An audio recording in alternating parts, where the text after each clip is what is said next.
me, I describe it as an infatuation on steroids. I know when I got my own limerence, and I said to my own therapist, I was in psychotherapy at the time, I was telling her about this infatuation I had, and she said, well, it's just a crush. Yeah, I said, she no. let it go, didn't she? Yeah, and she said, well, and I said, no, this is not, I've had crushes before, and they do not hijack the mind. They do, I could function quite happily.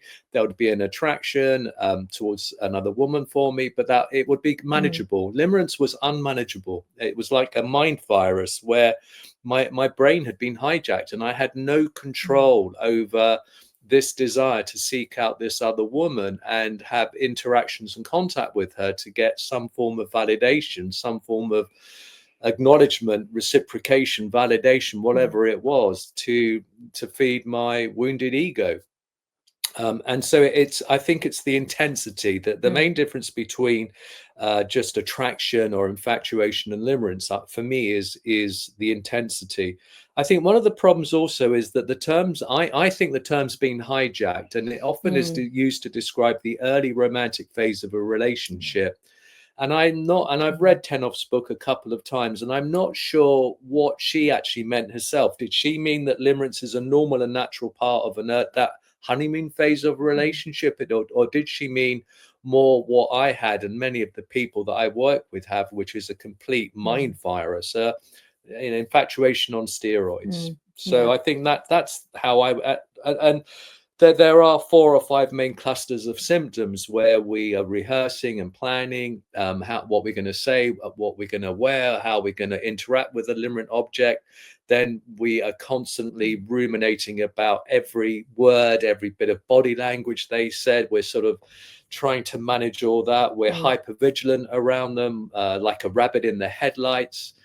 So there are a number of common symptoms that you get with limerence, and most people will be aware of this from that early, as I said, that early honeymoon sort of infatuation, crush stage, new relationship energy, which is what we call it, which has similar.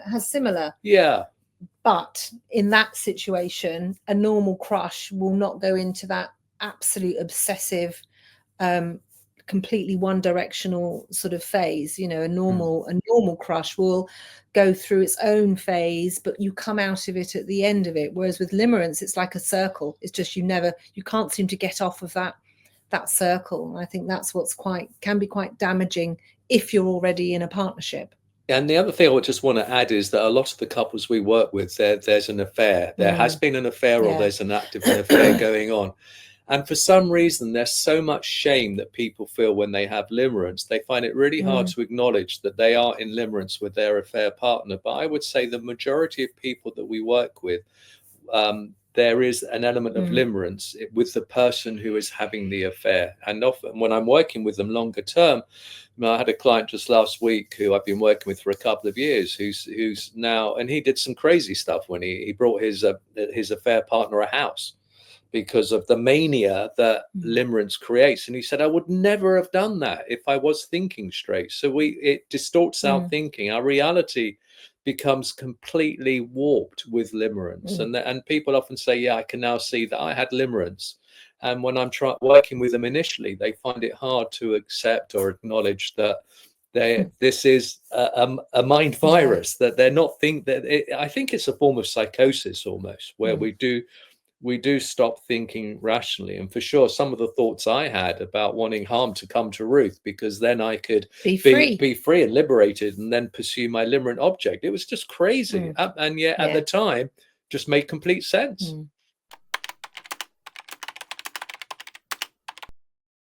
I think one thing one issue which really stands out for not just us when we were going through what we went through many, many years ago, but certainly with couples that we see, is that if you're in a committed relationship and one partner is in limerence with somebody else, what happens is that they completely rewrite history with their partner, that their long-term partner. So they actually then focus on all the negative things in their marriage or in their relationship, all the things that have gone wrong, rather than see all the positives that happen. And they rewrite history to make themselves believe this relationship is not going anywhere. This relationship is no good. I'm not happy. she's not happy or he's not happy, they rewrite history, because what that does, it then justifies in their own mind why they're feeling like they do for their LO, and their LO is the limerent object. So it justifies their behavior, and that behavior can be very cruel.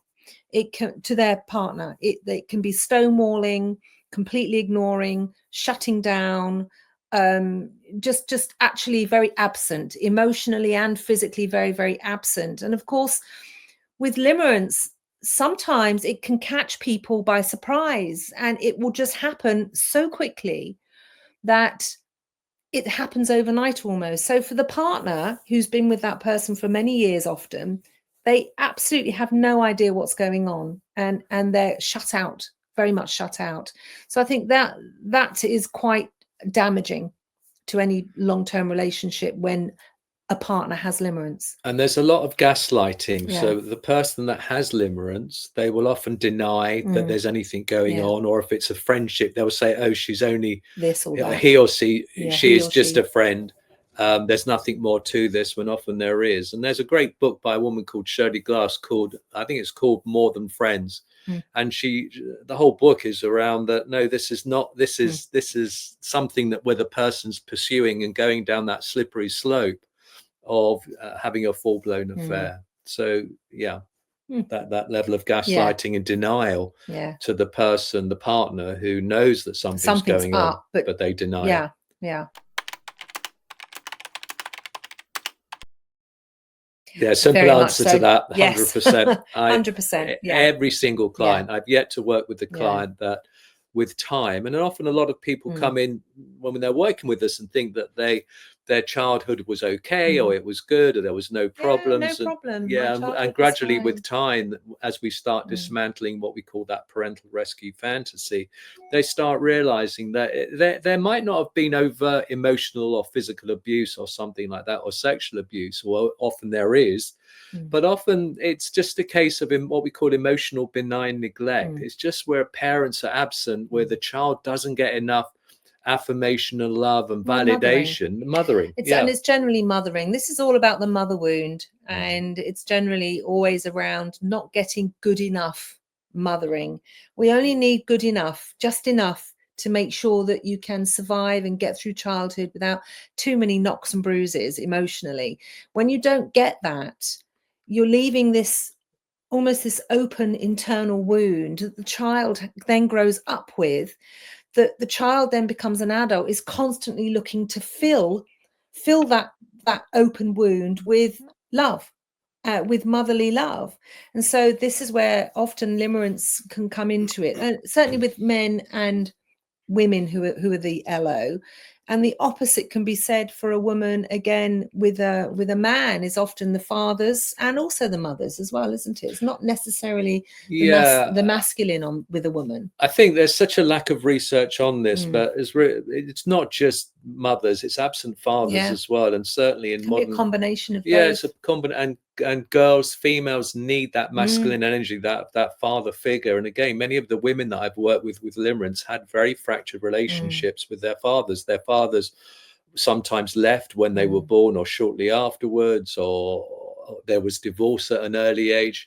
And I think for girls, they're looking for that masculine template, and if it was absent in early life, they're constantly searching for it. So it can play out there as well. And certainly with the increase in single mothers, where fathers are absent, or where there's no strong masculine energy in that family system, I think for women this creates problems as they get older. I mean, it's something that's not talked about either. It's not talked about, and we are quite traditional, and we do believe in gender roles, in the role of the man and the woman having different impacts and needs on children. And I think that we're just growing a bigger and bigger problem. And I know there's we talk about an epidemic of narcissism. I think it's all related to this as well, with the fractured family system, where we don't have anymore the traditional mother, father.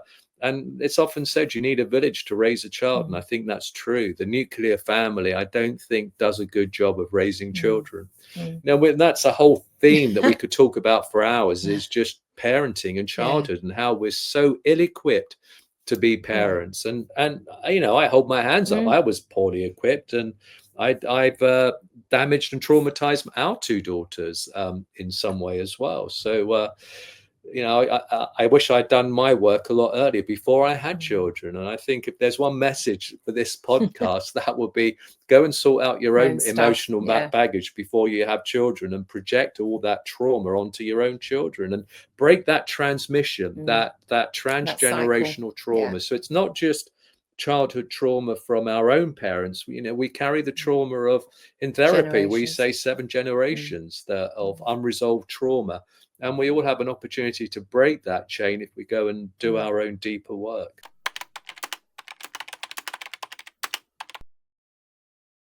That's a hard one. I think if you're working with that person, and this is either if you're a man or a woman, if you're working with that person that you are suddenly have this really intense attraction to, it's about having enough self-awareness, which unfortunately a lot of us lack, to realize this is not actually healthy, and I need to not see this person. So if they're working with them, what I suggest is that you try and, if you can, work in a different department or move offices.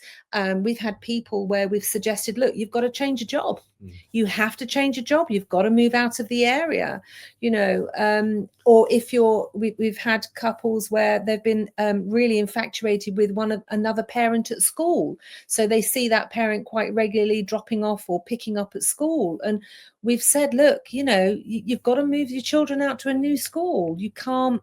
It is about cutting off the snake's head. You have so you're talking about no contact. No contact. You have to go no contact. You have to try and go cold turkey. And that is like any addiction. And we've done a lot of work on addictions, both of us. You have to go cold turkey, and that's not easy. There was a famous case in America where a dentist it was obviously limerence, the word was never used, and for his assistant, and he fired her because he was too attracted to her, and she took him to court and claimed unfair dismissal, and she won. Now I could understand why he fired her, because he's never going to operate as a dentist effectively if he's constantly, in fact, ruminating about his limerent object. And sometimes no contact's not possible. And we've had situations where somebody's had limerence for sister-in-laws or a family member. I had one young girl who was infatuated with her mother-in-law, and there it is about being able to put in place really tight boundaries and avoiding that person. And sometimes that's really difficult. So it is problematic. However, we would never advocate actually telling your limerent object how you feel, because that's not fair to the limerent object. It's not fair that that you're putting all of your own or the person's own angst onto the limerent object. Especially if you're unavailable or they're unavailable. Yeah, especially if they're unavailable or have actually shown no interest. What we say is it's not advisable to tell your limerent object how you feel, because that's not fair on them. And even if you're both available for a relationship, so I think there's a matrix if one or both of you are available or not available. Obviously, if one of you is in a committed relationship or you're both in a committed relationship, then disclosing is never appropriate. And this is I would say one of the two hotly discussed topics is, should I disclose? Because there's this overwhelming compulsion to want to tell the limerent object how you feel about them. Because that fuels the fantasy. That fuels the fantasy that if I tell them, they'll reciprocate.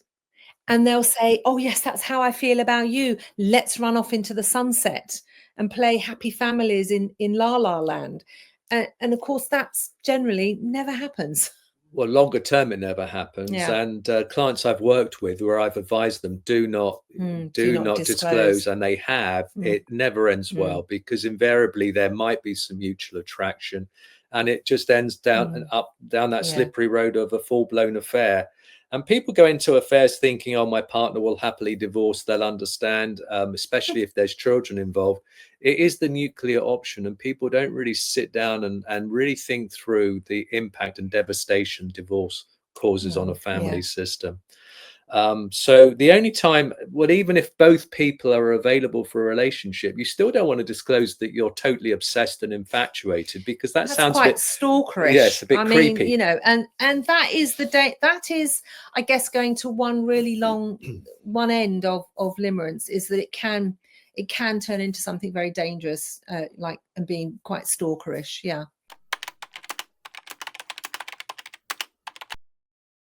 Yeah. Well, So this impacted me, as I said before, when I yeah. started my psychotherapy training. So this is 15 years ago. I met a woman on the course, Mm.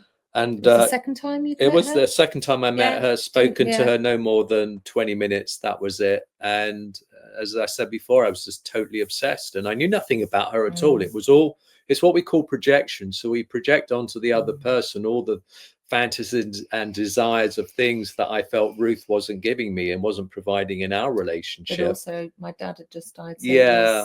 And so it yeah. was, that's the other thing, is we call it the Mm. mother of all distraction. And I've been running a forum for people with limerence, limerence.net, for about 10 years. And we've done some polls on there about, was there a major loss or bereavement just before you got limerence? And with about 50% of people, they said there was. And as Ruth said, her dad had literally just died a couple of weeks before. And I was fond of him, and my own history of trauma and death, with my father being a Holocaust survivor, sort of surrounded me, and all that stuff had never been worked through. And I was completely distraught, which David had never seen me like that before.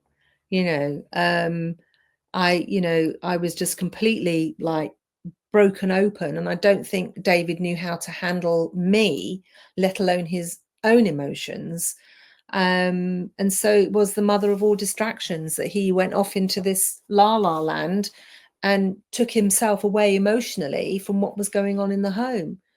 But I suppose in hindsight as well, when I first met Ruth, that was limerence as well. Although the difference was we were both free for a relationship, and that crystallized it. It's what we call crystallization, where it developed into a more mature, enduring relationship, even though at that time we still had our ups and downs. So that's the only two times really that, oh no, actually, my very first crush when I was about 7 or 8 years old, in hindsight. Probably, though some, again, therapists would argue, well, that's normal to have those crushes at that young age. But I was totally obsessed with this girl from school, and was all the symptoms that I had as an adult, as a 40-year-old man, mirrored what I had as the 8-year-old boy, where I was like the rabbit in the headlights and completely obsessed by this girl that I used to fantasize over in my class at school as a young 7 or 8-year-old. So I've certainly experienced it. Yeah, I think I would say it wasn't perhaps full-blown limerence, but I think the first person that I really fell in love with, I for sure, maybe the first couple of years, I was fairly limerent over him, and I think then that kind of lasted on and off for probably about 5 years, I would say, but never to the extent that David had it. I was always able to be rational about things, and able to sort of compartmentalize that, yeah, that's how I felt, you know, but that's not who I choose. This is who I choose. And yes, I'm very fond of him, but this is what I want. And so I think I was able to be a lot more practical about it. And I didn't go down that rabbit hole of that real kind of like tunnel vision obsession. So it was, I would say, limerent-ish, but more like, I would say, a sort of, yeah, love, infatuation, love, obsession, but didn't go into that real limerent stage. As Ruth says that, I just want to add also, that's one of the main differences. You know, why did I go down that rabbit hole? Yeah, I was able to stop myself. I'm certainly on the spectrum, and if I was a young boy now, I would have been put on Ritalin and diagnosed as ADD. And I can see now how many of my behaviors are very much on the autism spectrum. And that there's very much, I think, a strong correlation. Again, no research done on this, but as I said, I've worked with hundreds of people with limerence, and I know there's a strong correlation between people that are on the spectrum and autism, and limerence, because of this. The people on the spectrum, we get obsessed by stuff. As I said before, I get collecting things. Yeah, I get obsessed about things, how things work, understanding how things work. So I do think there's. And again, I've written to a couple of the autism experts on this, got no reply. So it's an area that we need to research more. Most therapists have never even heard of the term. When I got it, no therapist, even at my training college, I went to my tutors at my psychotherapy college and said, look, I've got limerence. This is what I'm struggling with. What am I supposed to do? And they didn't know. They'd never heard of it. They couldn't. And the advice they gave me was not good advice. Yeah. So I think, David's obviously been through it full blown. And I would say I've experienced a little bit of what he went through, but mine was more healthy. I think mine went through the normal stages of when you like somebody and you're with them, then you're not with them, then you're with them, then you're not with them. That kind of whole kind of yin yang, toing and froing in a relationship. And I think it just eventually burnt itself out, which I think a lot of people will relate to in normal kind of situations. It eventually burns itself out. But I think with limerence, it takes a heck of a long time to actually burn itself out.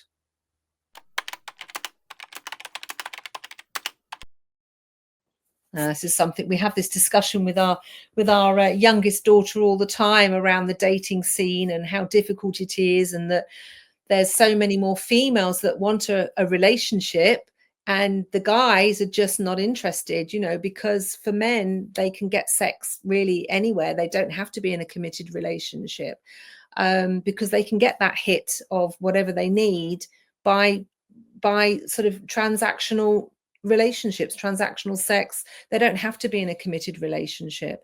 But with limerence, I think I don't know why. Why do you think it's becoming suddenly more well known? I think it's a great question you ask, and I just think it's like narcissism. It's that sometimes why does the term get sticky, and certainly social media and the internet helps amplify and magnify and help with the dissemination of information that makes it much more accessible. But why? Because I agree with you. I'm seeing it more and more on podcasts, some quite big podcasts, the name limerence.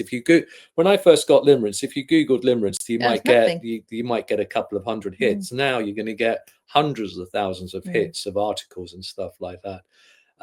Maybe it's because we're starting to recognize it as a problem more. And one of the questions I sometimes is asked is, what is the incidence of limerence? How many people have it and get it? And again, have no idea at all. I would say, but when I'm talking to people, gauging by the number of people that say, oh gosh, I can relate to that, I would say maybe 10, 20% of people, I don't know, have experienced it or can relate to it. I think probably more. I would say more, because remember, anything, and we often say this to clients, anything psychological is a bit like a ruler. You can be 1 to 10, 1 being, you have it a little bit, and 10 being, my God, you've got it in spades. So I think limerence you can have it mildly, like I guess I did, or you can have it in spades like David did. So when you're looking at that kind of spectrum of 1 to 10, I would say you're looking at, I would say a lot of people, I would say 25, maybe even 30% of the population would say, oh yeah, you know what, I had that real obsession about this guy at university, or, oh yeah, no, I had this obsession about this girl who I met at work, and yeah, that lasted a long time. So I think we've all had it in a little bit, probably quite a lot of us. And you raised, going back to the question about trauma bonds, and I think that so many of us are traumatized from childhood, and this is something that just doesn't get talked about in our current society, and there's so much ignorance about the impact of childhood on us as adult human beings, and how we take all that stuff into our relationships. So I think that's probably one of the main drivers that we see more of this, due to, again, poor parenting. Yeah.